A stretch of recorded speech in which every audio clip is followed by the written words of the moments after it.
السلام علیکم ملګرو، په دې هیله چې روغ جوړ بستئ او د صحت جامې پر تن وي. ملګرو، نن تاسو ته په دې ویډیو کې زه یو ښکلی سیټینګ د فیسبوک دپاره ښیم. که چیرې ستاسو موبایل کې د فیسبوک کې یعنې ویډیوګانو اټوپلی بند نه وي، نو څنګه کولی شو چې په فیسبوک کې د ویډیوګانو اټوپلی بند کړو. په خپل سري د ویډیوګانو چې پلی کېدل وي که نه، هغه بند کړو. نو څنګه کولی شو؟ راځو دغه طریقه تاسو ته ښیم. او که دې نه مخکې تاسو زموږ چینل نه وي سبسکرایب کړی، مهرباني وکړئ زموږ چینل سبسکرایب کړئ، ویډیو لایک کړئ، ویډیو د خپل ملګرو سره شیر کړئ تر څو هغوی هم ورڅخه ګټه واخلي. راځو نو دغه طریقه تاسو ته ښیم. پاس دغه درې کرښې چې دي په دې به تاسو کلیک وکړئ. کله مو چې په دې کلیک وکړه، بیا به لاندې راشئ، دلته یو اپشن دی د سیټینګ په نوم باندې. سیټینګ باندې به تاسو کلیک وکړئ.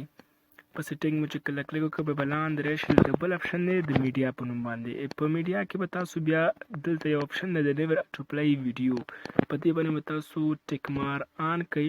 او د دې نه بعد به تاسو فیسبوک کې د ویډیوګانو اټوپلی څنګه شي، بند به شي، کلوز به شي، ټرن آف به شي. دغه ډېره ښکلې سیټینګ، ډېره اسانه او ایزي طریقه ده، اسانه او ایزي میتر ده. نو په دغه طریقه تاسو کولی شئ په فیسبوک کې د ویډیوګانو اټوپلی څه کړئ، بند کړئ. ډېره ښکلې طریقه ده. او دغه زما ویډیو د لایک کړئ، خپل ملګرو سره شیر کړئ تر څو هغوی هم د دې څخه فایده واخلي. او که چینل هم نه وي سبسکرایب کړی، لطفا مهرباني وکړئ زموږ چینل هم سبسکرایب کړئ تر څو تاسو زموږ هر نوی ویډیو او بل آیکن باندې هم تاسو کلیک وکړئ تر څو زموږ هر نوی ویډیو اول تر تاسو پورې در ورسیږي. او دغه ویډیو تر بل ویډیو پورې د الله په امان.